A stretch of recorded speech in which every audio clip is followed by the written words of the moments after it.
Recording. Good. Well, welcome everybody. It's really great that you're able to join. For those of you that don't know me, I'm Ben from Thrive, and working very closely with Fiona and Emma and Christina from Trellis, and Christina from Reading Green Wellbeing Network.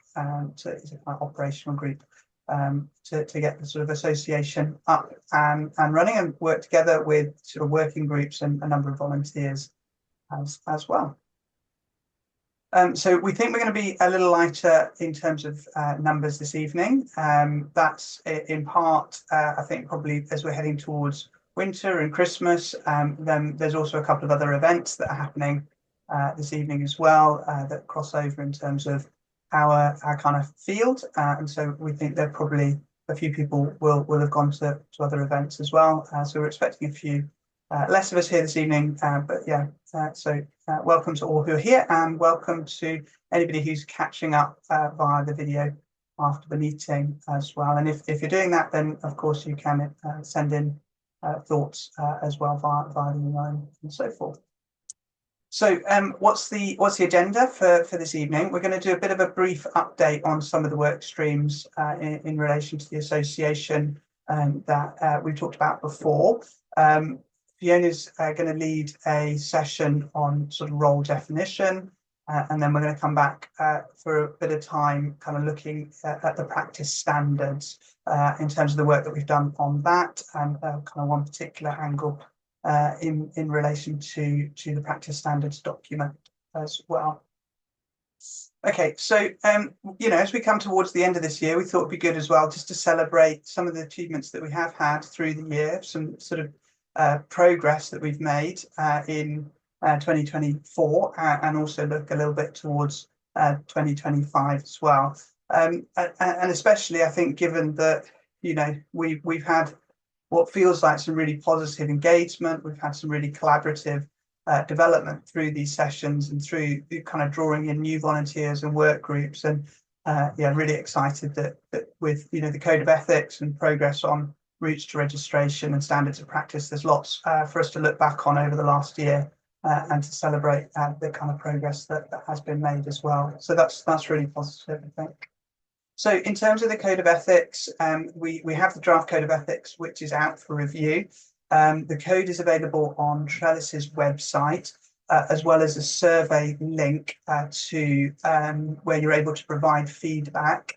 We just wanted to say big thanks to each of those of you who have completed the survey, but we're kind of keen for a few more. So if you haven't been able to do that yet, it'd be really helpful just to get a few more responses to that, just to get our sample size up a little bit and help us to get a sense of how people are viewing it and seeing it, and really whether people feel that they can subscribe to the Code of Ethics and it fits for you.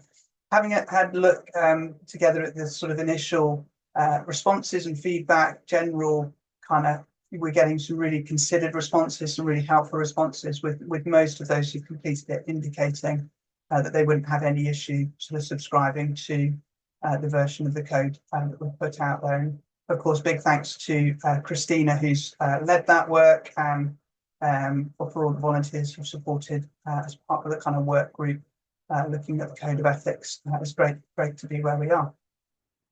You might recall that last time that we were looking at the sort of routes to registration, sort of entry requirements for the register, and Emma's been kind of working on the feedback, the comments that we had from the last time, and is going to be putting up a updated version of that document onto Trellis's website. So do keep an eye out for that, and I'm sure that we'll do an update sort of email as and when we have any updates on that as well at a later point. But yeah, big thanks to Emma for all that she's done in kind of bringing that together and kind of moving it forward. As I said, we're going to come back to the practice standards in detail a bit later, but just a quick update that we're sort of onto our 5th version now, worked through with a small work party, getting kind of further forward. We've got about sort of 40 standards identified and worked through and got the kind of tweaks and changes to the wording. And in the most recent version, we were kind of connecting it and how do we align the practice standards with the code of ethics and make sure that the tone and the language kind of works across both of those really well. We're getting to a point where we think we're really close to being able to share that in a similar way to the code of ethics. We're not quite there yet, but we hope to be able to make that document public and then to be able to gather feedback from it, make the whole document public and then gather the feedback from it in a similar way to what we've done with the code of ethics. So together with the sort of code, with the routes to registration, the practice standards, we're getting quite a lot closer to kind of the core documents, the really tailored documents for this sort of emerging profession that we need to be able to move towards an initial register. They're kind of, it's a good proportion of those core documents. There's lots of policy work that we're going to have to do in the background, but some of those can be a little bit more standardized across other settings and organizations, things like safeguarding policies and other elements where we can rely on some more standardized type for our profession, but we're going to have to do them. But some of these documents are the ones that are really tailored, that are going to need all of that consultation and conversation and work that we're doing together here to get it really where we want to get it to. Kind of as we talk and as reflected as a group, we feel we're getting closer to being in a position to kind of move towards having an initial registry in place and what that might look like before we kind of take that forward and build on it between ourselves and the organisations working together. So we're keen to kind of look at what those next steps are in 2025, and in terms of getting us towards that point of being able to have that sort of initial register. We're going to have to look at things like a process for the applications themselves, how people would go about doing that, a process for any kind of appeals or complaints if anybody wasn't successful. And then we're going to be having to look at kind of role descriptions and volunteer roles for volunteers to process those applications. And in the initial conversations that we've had, we're sort of thinking that we'd at least need sort of 2 panels of people. So an initial panel who can review those applications, and then a secondary panel for any kind of follow-up or appeals and so on. And that's a fairly standard approach from the conversations that we've had. But we're going to be looking for, a little bit further down the line, looking for volunteers. And the first step to that is kind of working out what those sort of roles look like in the role descriptions and kind of getting identifying some volunteers to support with those processes. Once we've gone through those steps, then we'll be hopefully in a position to create a kind of register in-house between the 2 organisations, Thrive and Trellis, and that's a really key step for us, both to kind of get us moving forward in the direction that we want to go in, but also it's an important step for us to kind of really test some of those processes that we're talking about, test the appetite, test the people are keen to put themselves forward and to go through that process. But also it's a really important step in terms of moving us towards some of the key things that we need for that PSA type, the Professional Standards Authority accreditation at a later stage as and when we get to that. And that's a typical approach for people to establish a register earlier on before they go through that. So there are other steps, things like kind of competencies and other elements that we're also going to need to be looking at as well that support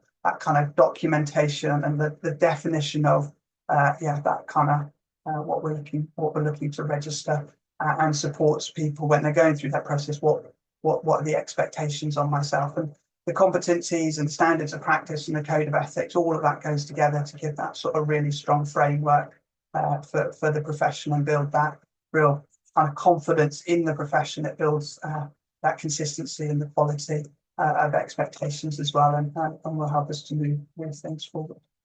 The other kind of key element that we've talked about a couple of times at these meetings is the kind of funding angle, and we're still kind of working towards trying to identify a way to kind of fund the development, particularly our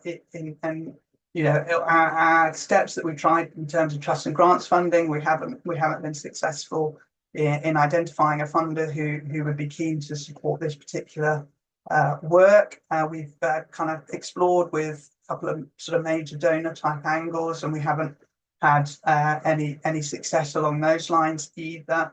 And so, yeah, those are kind of where our first two ports of call.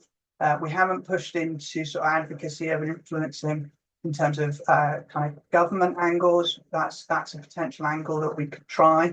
But again, that's very challenging kind of landscape to be in. And then as we think and as we look, I suppose the other kind of key option really is to look at and to put the ask to one another, really, in the sense that to the organizations and to the practitioners who are kind of going to benefit, and whether or not we can together to sort of bring enough funding together to get that initial development phase done. I think when we've looked at kind of other professional bodies, a lot of them are, incredibly reliant on sort of subscriptions or membership fees. That's the income that the professional bodies take in, and then they have, small staff costs and expenditure, admin, those sorts of things. And we look at them, it's fairly consistent across the piece. They're not getting really donations or trusts and grants or any of those sorts of things. It's really money in from subscriptions and membership, money out for staffing, and that's pretty consistent across the lot, which is okay for that ongoing that ongoing kind of business as usual, the running of the professional body once it's up and going. But this sort of capital investment, the seed funding, the ability to get that initial development is where we're trying to look for options and still asking those sorts of questions. So that's a sort of brief overview, sort of fairly quick run through of some of the key things that we've been talking about and the different sort of work streams. Don't know, Emma or Fiona, there was anything that you wanted to add to that, and then if not, we'll just take any questions.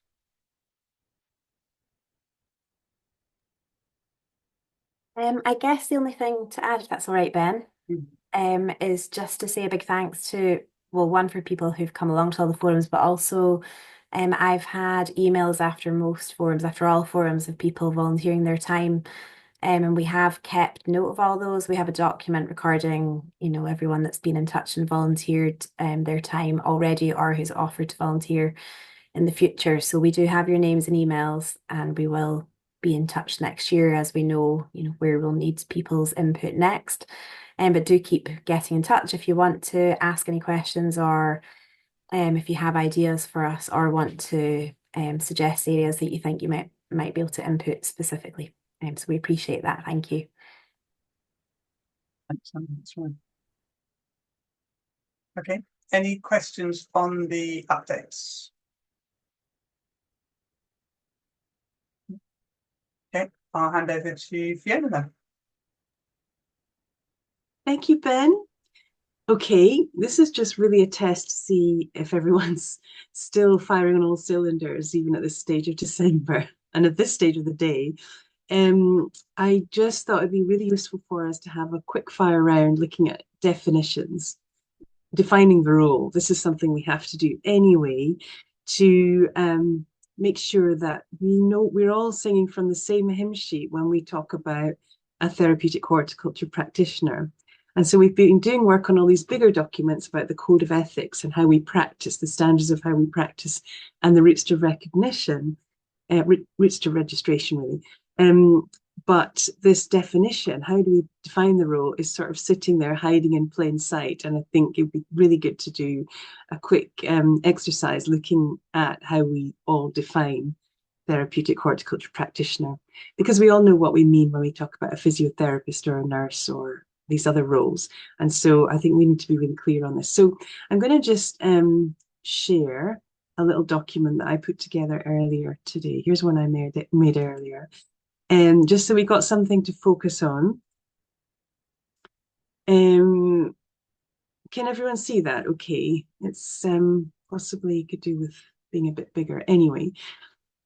But it's just a couple of definitions from our own standards of practice document, which began with Catherine Rossiter, Ben's predecessor, putting together a draft, and then some people who came after making some tweaks and edits. And then I've also put the American Horticulture Therapy Association definition as well. So I'll just read them out. And then what I would really like is to go through it chunk by chunk and see if all of those clauses within the sentence or the two-sentence definitions are essential or could be ditched, just to test them out to see how crucial they are to our definitions. And then also if there's something we're missing. And then just to wrap up this super fun exercise, and just to think about some other roles, if we still have time, and why they are not a therapeutic horticulture practitioner. So it's really just a test, and I'm really curious to hear what your thoughts are. But the first one is, and this is our draft as it stands in the standards of practice, give or take a few words that might have been changed. So from the association that you are part of, that we're setting up here through these meetings, an STH practitioner engages with people using plants, gardens, and nature connection to help people improve their physical and mental health, communication and social skills. Practitioners seek to bring about a tangible or experiential benefit for each client in response to their defined need or needs. So going over across the pond to the AHTA, they made an interesting statement on their website under definitions and under professional registration, saying public awareness of what is and what is not a horticulture therapist. They're speaking about a hortitherapist, and we speak about a therapeutic horticulture practitioner, but they have also recognized that role this year as well. So they recognize both roles. So the public awareness of what this role is and what it's not is essential for professional recognition. And it's a good point, because if people don't know what this role is, have never heard of it, then how can they ever recognize it? And that's kind of one of the ideas behind World Therapeutic Horticulture Day as well, is if people have never heard this term, no idea what this person does, then how can we ever have recognition and move forward as a profession and get beyond being an emerging profession? So I thought that was a good point, and I just put it in there because I think it justifies and gives value to our work and underscores its importance. So the first bit is really actually coming at it from a training and competence point of view, which is something we've been working on earlier in the year, and really focus on horticulture therapists. So I want to skip down to their definition of the THP, which is Therapeutic Horticulture Practitioner. So this is a newly recognized role or credential that they shared. I think it was earlier this year. It might have been last year, but I'm pretty sure it was this year. So they state, they have a few bullet points. It's a little bit longer than our definition. So it's practitioners who provide therapeutic horticulture services aligned with the HT definition, which is the engagement of a participant in active or passive horticulture-related activities. So they're going into a bit more detail there. The participant has an identified disability, illness, or life circumstance requiring services. So that echoes our defined need in our definition. The activity is facilitated by a registered horticulture therapist or other professional with training in horticulture, which I thought was interesting that they're specifying the horticulture training as being the main thing for the senior person or the person involved in facilitating. The participation is in the context of the goals and mission of the organization, which is an interesting one. And the designation therapeutic horticulture practitioner ensures that professional competencies have been achieved based on standardized academic requirements and professional training. So they're just covering themselves by saying that the practitioner should have training, and that should be recognized to a certain standard. And I think that's something we have quite often used in our definitions, that this is a trained practitioner, but possibly the word practitioner implies properly trained. So we could get quite circular about that. Bless you, Ben. So, and the assumption is that these people at practitioner level might progress to be therapists within the HT, and that's quite common. Now, Rebecca Haller, who is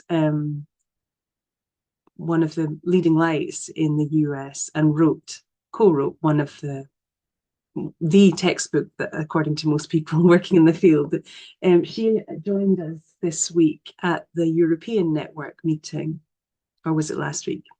And she said the main difference between horticulture therapist and the THP, the practitioner, in their definition, is that the therapist is working in a more clinical way with much more assessment and maybe clinical documentation, looking at client progression and clinical goals. But really, that was the main difference. And we tend not to use the word therapy or therapist here because it tends to imply professions with a degree or master's level training, and quite often with a legally regulated oversight. But anyway, let's just focus on our practitioner role and the differences here. I think there's quite a lot of similarities with the American one, but I thought if we zip back to our one at the top here, do we think that covers it? Is there any glaring omission? And I'll leave that open, that sort of question, just for now as a starter. And then we'll just look at dismantling it and seeing if any of these bits are essential or could be changed or chucked out. First of all, does anyone think that there's something missing? Yep, I do. Yeah. I think that, hi, Sally here, actually was quite involved in this definition. And it's only come to me subsequently that this is missing.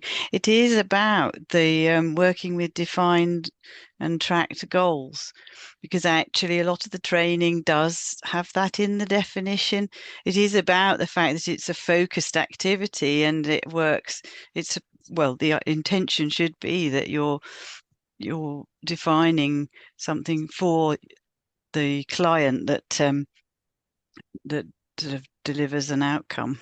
Mm-hmm. And is actually something we monitor. I mean, we've put quite a lot of that into our code of conduct and our standards of practice, Mm-hmm. but actually that was one of the differentiating things about being, originally when it was talked about as being a therapist, that does strike me as missing. Mm-hmm. Okay, great. So something about maybe assessment and outcomes in there. Yes. I think Anya Balducci would agree with you in Bologna. It was how you define what you said actually about what Rebecca said that made me think. So the wording you used there, yes, a lot more working with more it was working with more formal, defined and tracked goals. I noted it. So it is something that is missing, that perhaps we should put something in that I wouldn't say exactly those words, but something along the lines of working with a development plan for the what was our term we were using for our client? I don't know if we said client all through the definitions. I apologize. It's been a while, but yes. No, I understand. So it's to do with outcomes, stated outcomes, and kind of an assessment over time. So from baseline, when they come in, what are their needs? What are the outcomes we want to work towards, and assessing that over time. So something in there about that. Yes, I think I wouldn't write it so that it had to be formally defined, because I think that isn't always feasible in every practice context, is it? But it is something that should be part of the approach. Yeah. Okay. Right. Well, we'll make notes here, and then I think we will have to go away and finesse the language. We're not going to come up with a perfect new definition now, but this is really helpful. Okay. Anything else missing, first of all?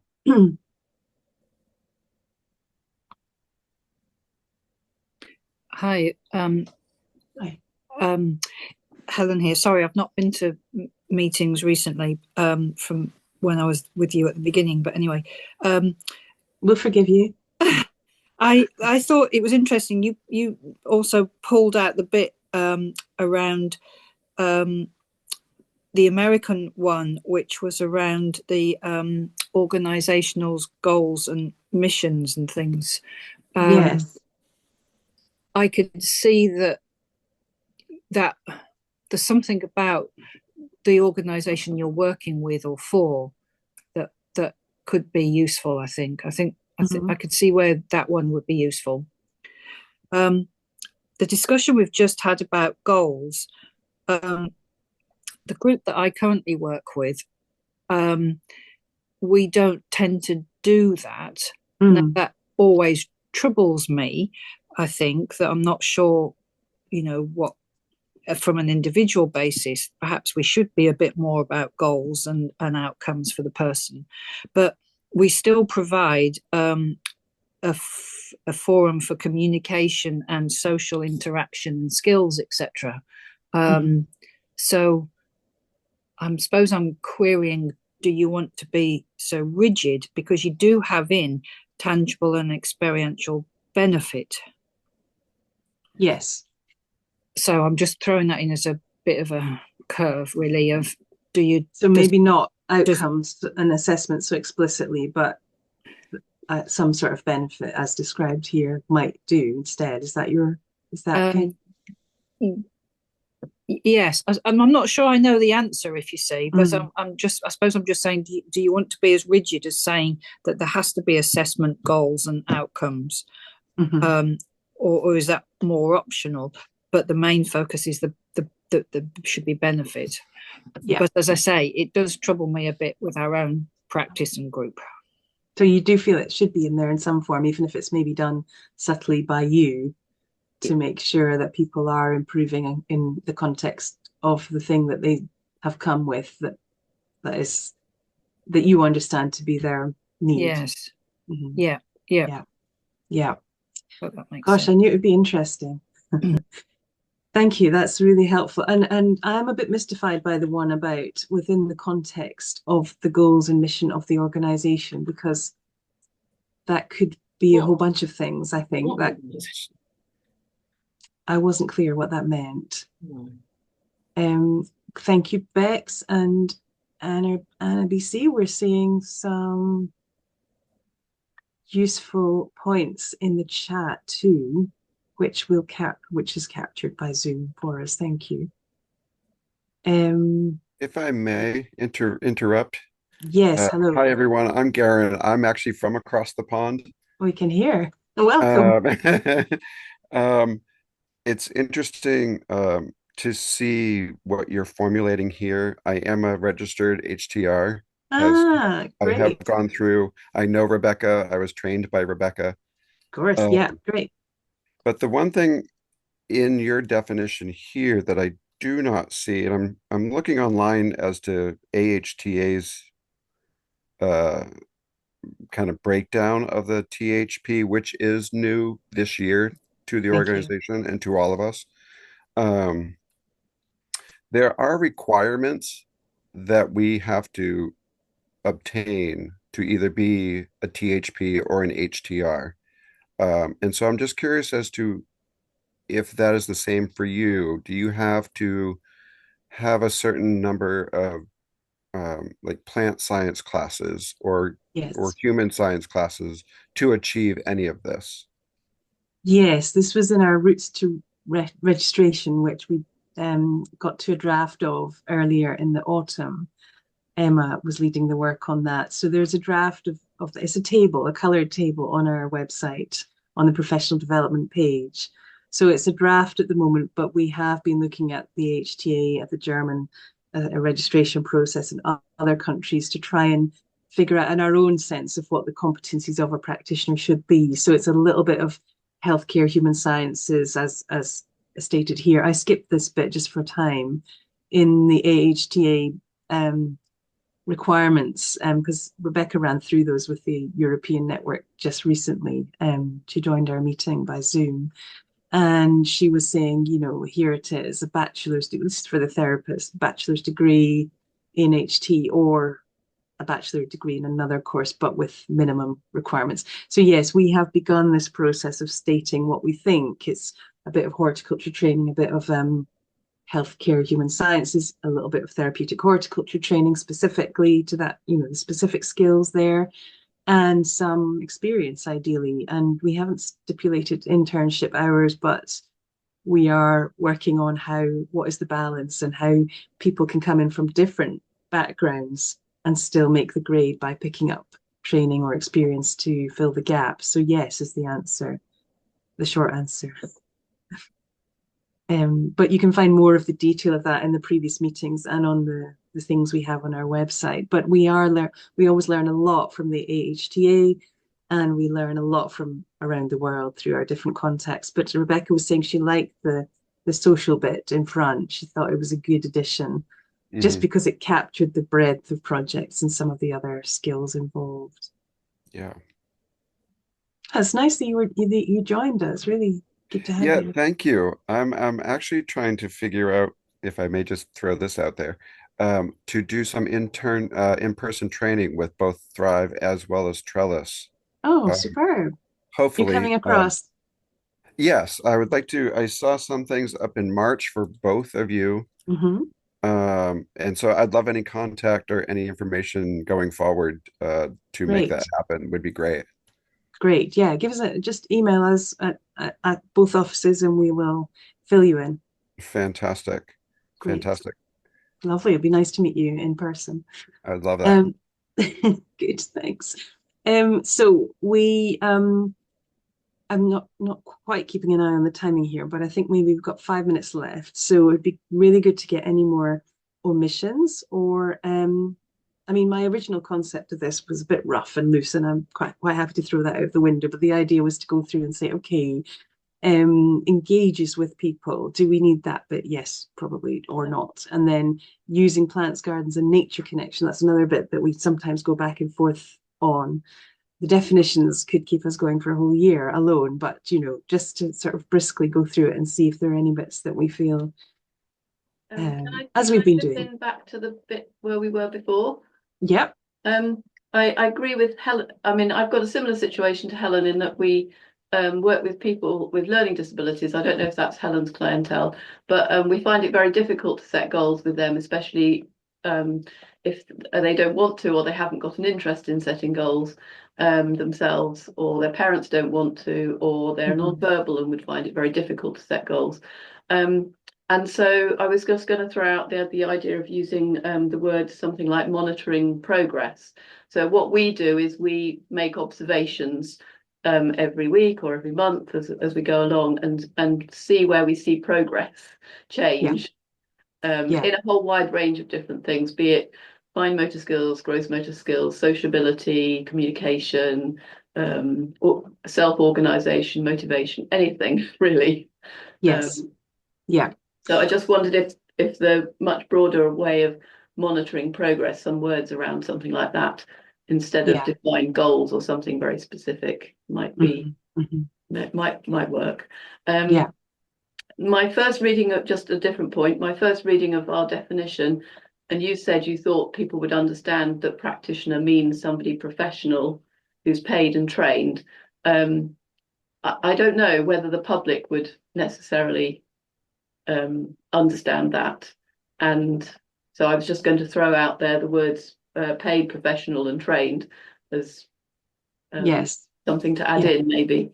The one you showed from the Americans seemed to perhaps incorporate more of that. Yeah. So the challenge there, though, I would say, is not all practitioners are paid. I didn't mention the word paid. I mentioned trained. Yeah, that's a whole can of worms, isn't it? I think trained is crucial. I think the payment bit is a whole other story. But yes, trained, possibly because it's mentioned elsewhere in our other documents.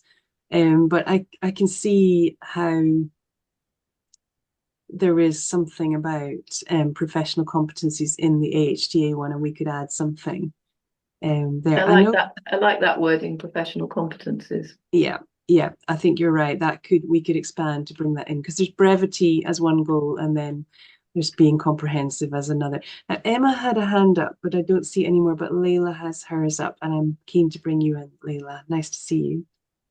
Hi, nice to see you all. Sorry, I'm coming back home now. So I was thinking about people using plants, gardens, and nature connection to help. And these brought me back to Rachel Bragg's presentation about the way we engage with clients in nature, because I think here is quite broad up. So I think we're missing maybe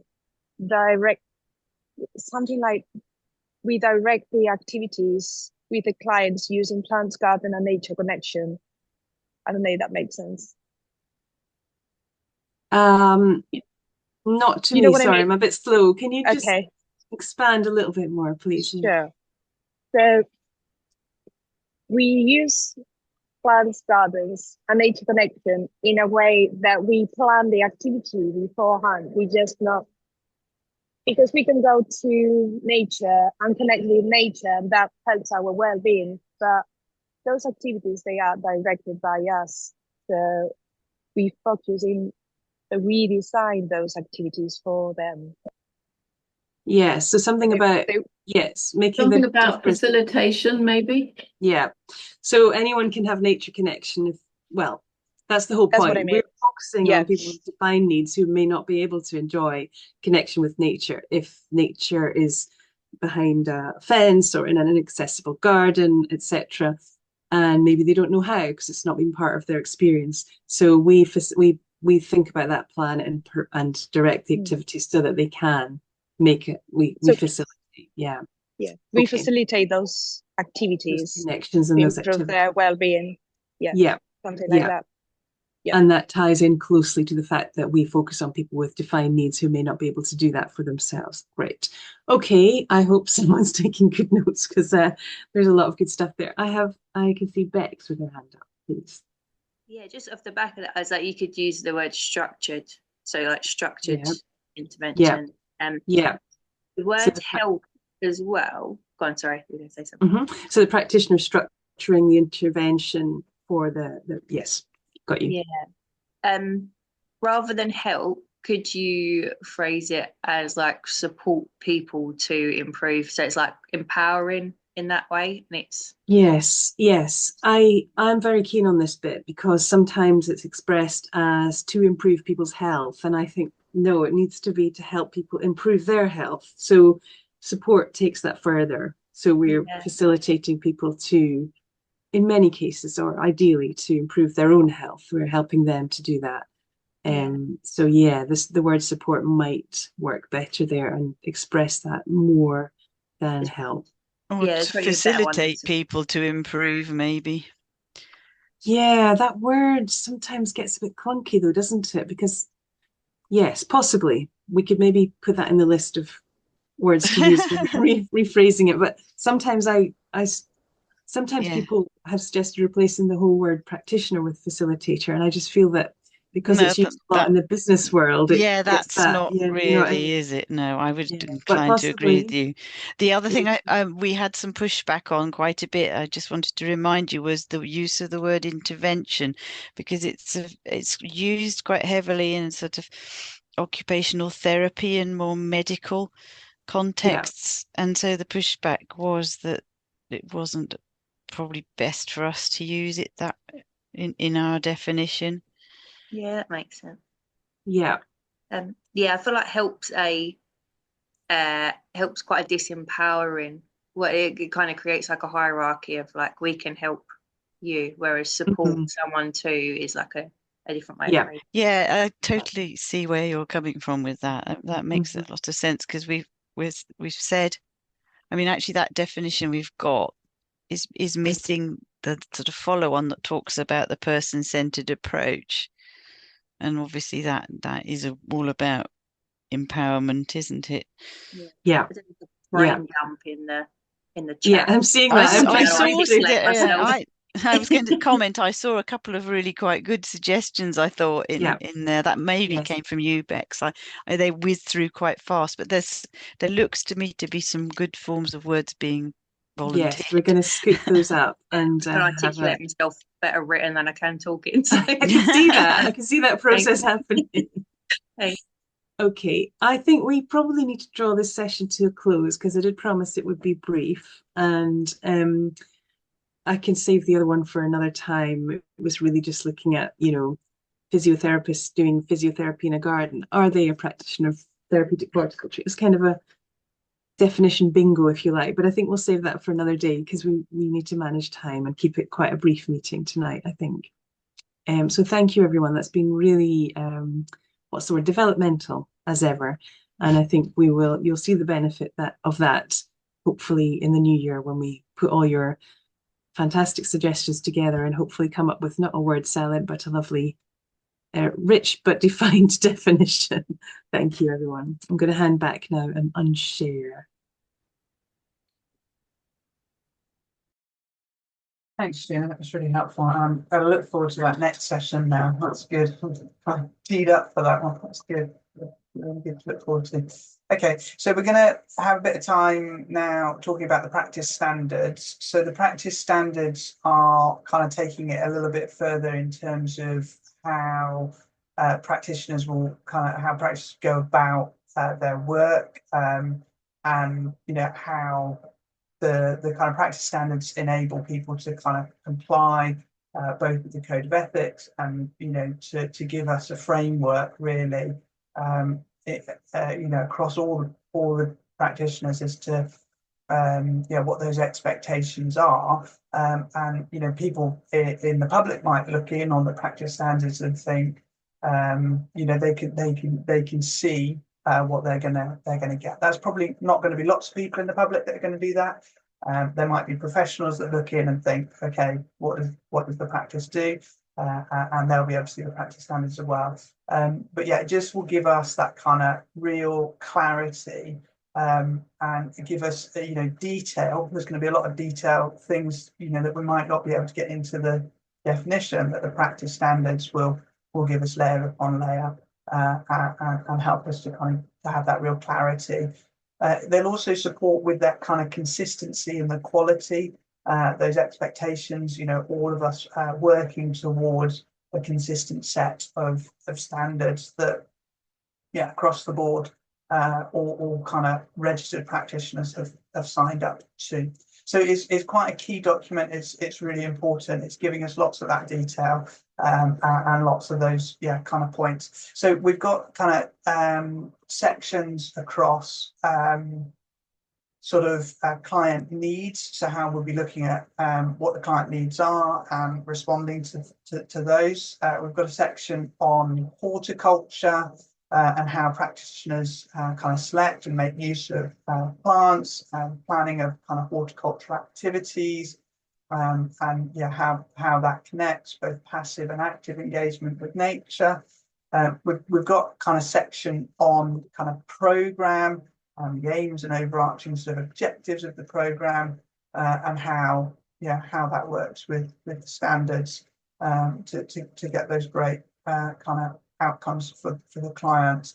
And then we've got a section on sort of working environment, so the context within which the program or activity is happening, things like health and safety, and some of those kind of more compliance and safeguarding, safer recruitment, those sorts of things as well.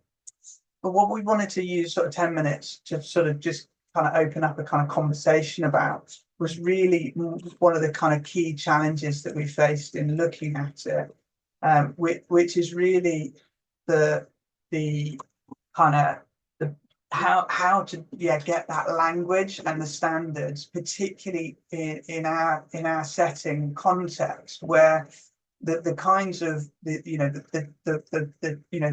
employment status, the types of program, the client target groups, there's so much variation, so much of a spectrum that it's been quite, we've had this great working party, and big shout out to everybody who's been a part of that, because it's been really sort of stimulating discussion, but it's been quite challenging at points to say, okay, well, this group works like this and this group works like this, so how do we find language that works for both of those? Or one person is a freelancer, and another person is working within an NHS setting or context, and you've got those kinds of roles, and then you've got people who are working in an SDH specific, social and therapeutic horticulture charity, and that's their sole purpose as a charity. So that kind of spread can also have quite a big impact on what we might see, what those individuals might see as the role of the practitioner, and the role of the practitioner in relation to both policy and kind of how somebody would go about their work and what their responsibilities would be. So we've tried to kind of work that through and kind of tease out, where we can, what really is the crux of the practitioner role, and to kind of split it out a little bit. But what I'm kind of keen to kind of talk through a little bit is how we might do that in the wording. So so essentially, one of the key questions really is where is it the responsibility of, say, an employer or the sort of host organisation, and where is it the responsibility of the practitioner, and what do we really want to get into our practice standards? I think one of the other key things is that the organisations themselves aren't signing up to the sort of practice standards. I think I'm sharing the wrong screen. You got it?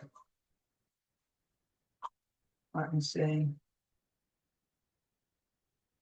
There you go. You should have it now. Can you see it? Just one slide, okay? So yeah, where is the role of what is the responsibility of the employer? What's the responsibility of the practitioner in this setting? So this really is just giving us a kind of, this is one standard which is ever so slightly worded differently across sort of three options, as it were. So we've got the first one, which is we'll gain knowledge from clients and referral partners to ensure there's a clear understanding of client need and suitability for its programs. The slight challenge with that first one is that in some settings, many settings really, to gain that knowledge is and to ensure that there's sort of adequate processes to do so isn't within the practitioner role. That might be within, a management role or an administrative role, and then the practitioner takes that information and makes use of it. So another way to look at it would be something like the project seeks to gain knowledge from clients and referral partners to ensure there is sort of clear understanding, et cetera, et cetera. And the challenge, I suppose, with that one is, first of all, the kind of phraseology with the project that could be seen as, perhaps, a little vague. Who is that? Who's responsible? And kind of where does that fit? And when we look at that kind of in that setting, we're sort of thinking about the organisation or the host. But in some settings, those are synonymous. The project and the practitioner is one person. So, and as I said before, the other challenge with that is that the organisation isn't necessarily subscribing to the standards. We're registering practitioners. And then the third one is a slightly different look at it, which would be sort of to work from a more assumptive basis that we will utilise knowledge from clients and referral partners to ensure that. And that would be, just trying to hit specifically on the role of the practitioner, which would be to make use of such knowledge. But we are making an assumption in that somebody somewhere else has gathered that knowledge and is doing so and is providing that knowledge to the practitioner. So it slightly gets us away from it, but it also perhaps leaves some practitioners in a situation where the organisation or the host or somebody isn't providing that information that perhaps is needed to enable the role. So as kind of putting it like that, just to give us a chance to sort of talk it through and see. So as I say, we could go with the first, and then we could heavily caveat in terms of the role of the practitioner. We could assume, we could pick up the role of the organisation.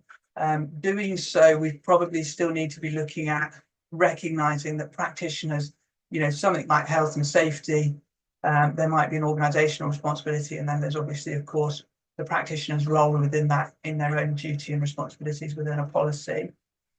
Or we can take the assumptive and try and focus it as much as possible on the role of the practitioner and assume that the organisation is fulfilling its responsibilities.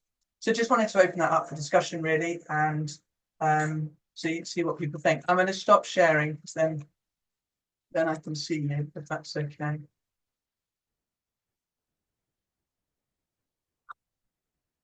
Right.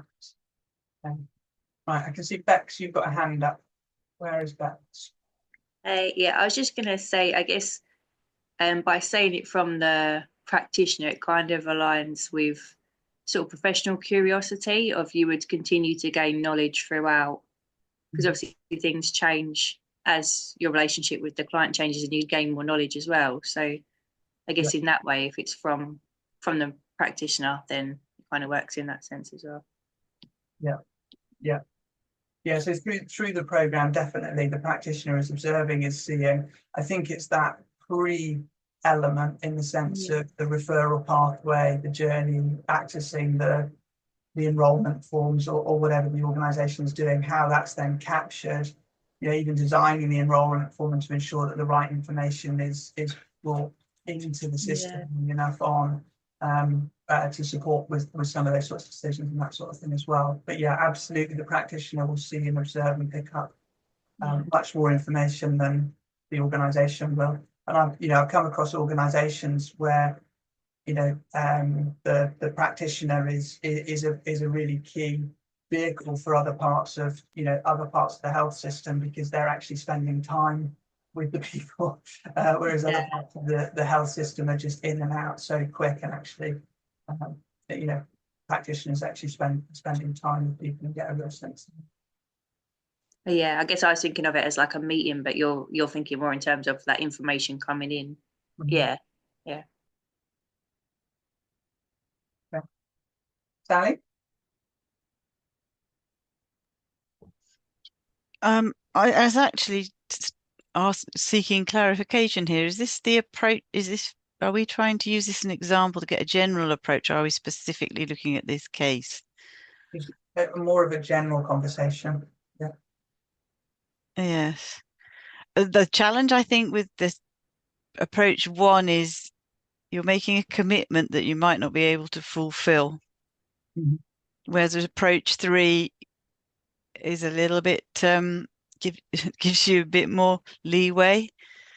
That's my observation. I think if you write standards that are really quite tight, you make it quite hard for people to achieve them. And as we've had quite a few conversations about the wide scope of practice we're trying to cover, my feeling is that approach 3 is better. Yep, thank you. It's just an opinion, but that's my observation. No, that's what we're asking for. We're asking for opinions. That's good. Okay, Anna, you've put something in chat. Did you want to just share that?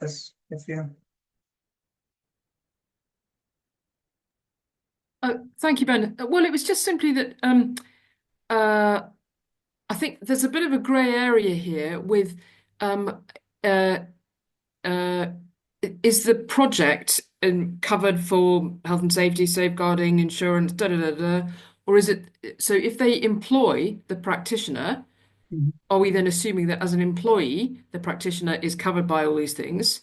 And then there are practitioners who go into, I mean, I'm increasingly seeing it not in a military sense, because that's a different context, but with people who go into places like care homes, lots of dementia, certainly Kath, my friend in Queensland, she does that a lot. She's self-employed, so she has all those kind of protections. She has them all herself as a self-employed person, but it is a bit of a grey area. And I know she's talked before about the fact that some care homes and establishments are better. The referral process is better. Some people, the people she's dealing with, the patients, the individuals, there is more context is given in some establishments than in others. That's all. Yeah. That would very much resonate with our experience as well. And I think it is, again, it's part of the challenge of, you know, some practitioners are self-employed, some are, you know, there's freelance, there's within a host organization, and then there's in medical settings, or, you know, people who are primarily trained in, say, occupational therapy, but have then brought in a horticultural therapy angle, and they're embedded within an NHS or so on. So there's a whole range of where people practice and their employment settings and so on.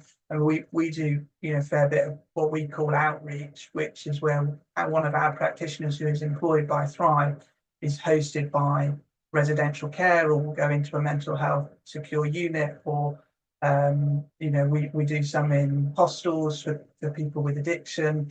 We've got a couple of programs in homeless settings, you know. So the service that we get from those providers, it can vary, shall we say, on a record. But yeah, and getting that, you know, gaining that information can be a challenge. So that, again, that's another setting where you've got a charity. And but yeah, it's trying to, I think we want to try and get the language as much as possible to support the clarity for the roles and the responsibilities, and particularly for how we target that to practitioners. Fiona, you've got your hand up. Yeah, I'm not sure I have a brilliant answer either, but I'm wondering if we need to split it so that we have one clause that's suggesting that we will seek knowledge to inform our practice about the clients we're working with, so that we can use that to tailor whatever program we're going to suggest and lead. And on the other hand, that we will seek to, something about seeking to understand the policy of the organization. Should that be the case? If we're going into a setting, if we're working in a setting where we're either employed or we're going in as a freelancer, what is the overarching policy that covers us there? Because, you know, we had this when we were starting to work in one of the prisons in Scotland with Barlinnie. Do we just trust, you know, that, not even ask, you know, that our colleague will be fine in Barlinnie and that they'll cover her, and they weren't going to offer her any training or any personal alarms or anything, security briefing. So we had to sort of insist that she was involved in some training there, and that put everything back by quite a long time and cost us quite a lot of her time, but at least that was paid for, and it was taken seriously, because she was going to be quite often left alone with some of the men in a polytunnel just running sessions, as it turned out, you know, because the policy might say one thing, you know, you'll never be on your own, and then the reality is something quite different. You know, someone goes off for a tea break, someone's called in a care home to look after someone who's maybe in distress or has absconded or something. Absconded, that sounds terrible, you know what I mean, disappeared. And so the staff are suddenly all sucked into an urgent situation, and you are on your own with people who you maybe hadn't anticipated. So you sort of need to know that you're going to seek knowledge as far as you can, but you possibly also need to know what is the situation I'm going into, and what is their policy about, you know, how much can they tell me, or and what's their policy about when I'm going to be on my own or not. And so your exposure to the clients and whatever that means for you. So it's maybe triangulating the both, so that you know in any given context how much you can know, and if you don't know, how are you covered for that lack of knowledge. I don't know if that really helps very much, but I wonder if there's two areas we're trying to squash into one here, because we're covering lots of different, such a variety of situations. Yeah, I mean, one of the things we talked about was pulling the section out specifically for the kind of some of those organizational ones, so health and safety, safeguarding, data protection, some of those where it really is more towards that organizational one. And then, you know, maybe we have a clause that says if you are self-employed and not operating under a host organization, you are responsible for ensuring that these things are in place. If you are within a host organization, you are responsible for familiarizing yourself with the policy of the host organization, and, you know, or something like that. And then have maybe caveat, you know, for each of those, that might be a way to go about it. I don't know. We can try. Claire. Yeah, I've just been sitting here veering between the practitioner number one and number three. Yeah. But as the discussions just happened there, I'm thinking the professional person, i.e. the practitioner, is the person who's the bottom line, basically. And so wherever they are, whatever they're doing, they will be that professional person to say, I'm not comfortable, I haven't got this, or I haven't found out that. And so I think I'm now going back to saying, actually, I think one, in general, as we're discussing it, I think the point that you've raised is a particular point that Fiona was just covering there. But I think her point brings us back to that general point, which we need to have some clauses. If we say everything's about the professional and worded as the professional practitioner, then you do need these clauses about, in summary, at the end of each one or something, the organisation that you work for or the self-employed person that you are. And then maybe you can generalize around everything's coming from the practitioner's point of view. Yeah. Okay, that's really helpful. Thank you all. I think that gives enough to kind of have another look at it for us together.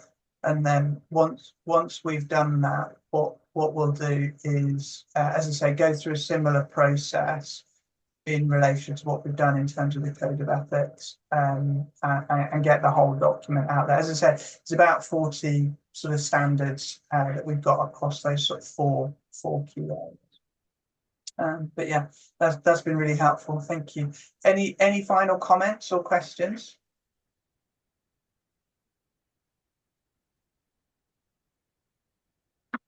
Yeah, Bex.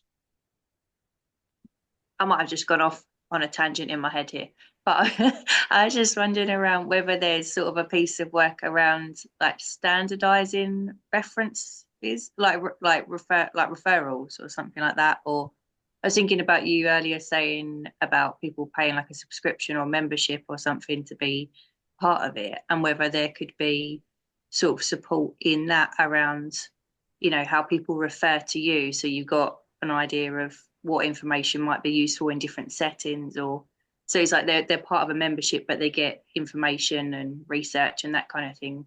It's a tangent, but yeah. I wonder whether there's something around that as well. So it's like you get further support on these kind of areas where they're a bit grey. Yeah. I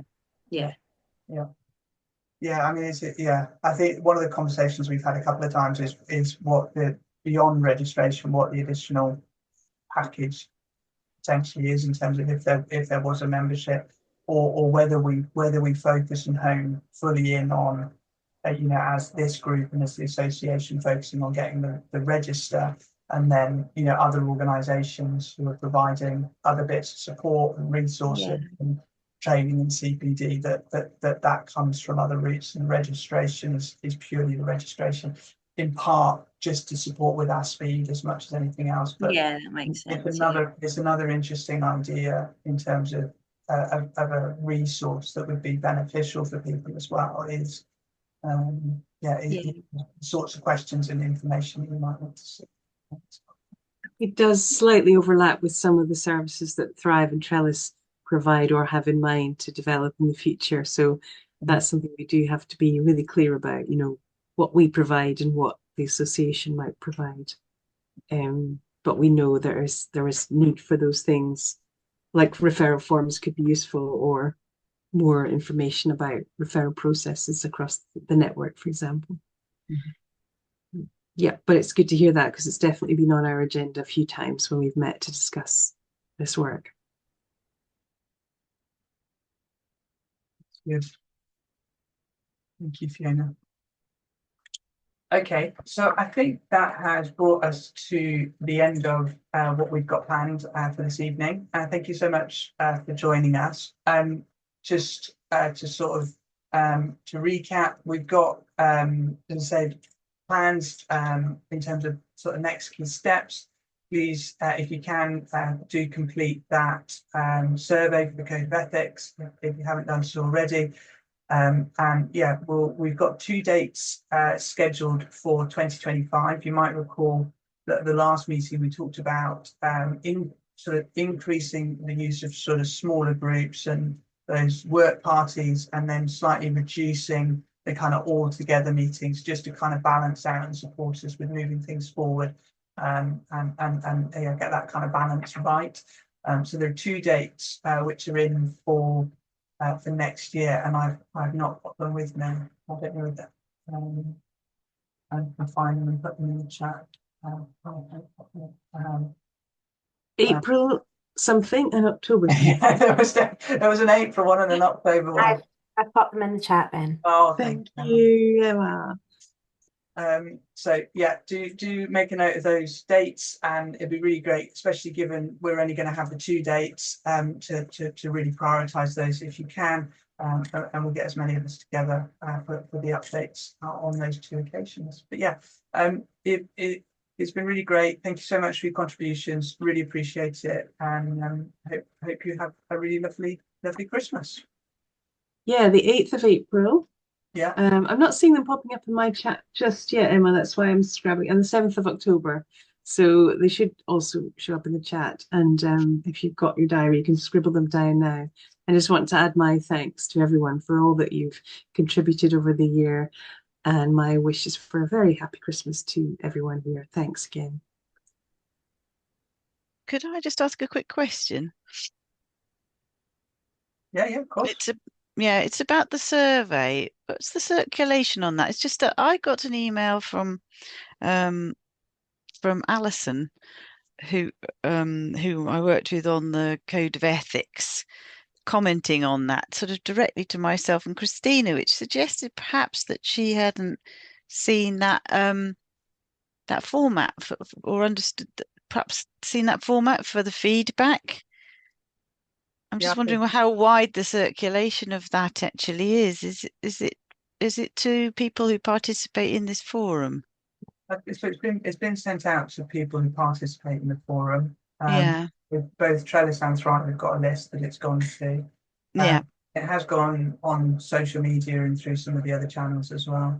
Okay. I'll just check. Perhaps she didn't realise that there was a feedback on that. Yeah. It may be just worth reissuing. I don't know. Just if you haven't got the returns on it. Yeah, we can certainly send it out again. I think we probably will anyway. Because I think it would be useful to get, if you aren't getting quite enough reaction from it. It's possibly the time of year, isn't it? People are distracted we with have a other. good response, but I think we just like to have more, a bit more. So it's really comprehensive. Yeah. Yeah, I've had a decent response. You know, as surveys go, people hate them. They're not any activities, so we have had a decent response. But I think we want to try. You know, if there are people who are thinking about it and haven't had the time, we'd love to have a bit more, just so that we can really get a good. You know, the more that respond, the better we can do with our final. So maybe a follow-up one that just says we've had some good feedback so far, but can we, you've still got a chance to do a bit more, might be the way to go then. Yeah, and it remains on the page. Yeah. Open. So yeah, but we'll put it in an upcoming newsletter when people are fresh in the new year. Yeah, that's perhaps a good idea. Yes. I thought it was good actually. One thing I did notice was it does actually ask the same question twice. Yeah, we spotted that, I think. But it was. I thought the format was really helpful actually to follow. Great. So. Thank you. Thrive Depot. Oh yes, please, Bex. Yeah. Thank you very much. That'd be very handy. They're exactly the people we want to hear from. And yeah, share it stateside as well, Garen. Merry Christmas to you. And Merry Christmas to you all as well. Thank you. Lovely to have you with us. If you don't mind, I'll reach out to you via email if that's okay. Please do. We look forward to hearing from you. Great. Thank you so much for your time.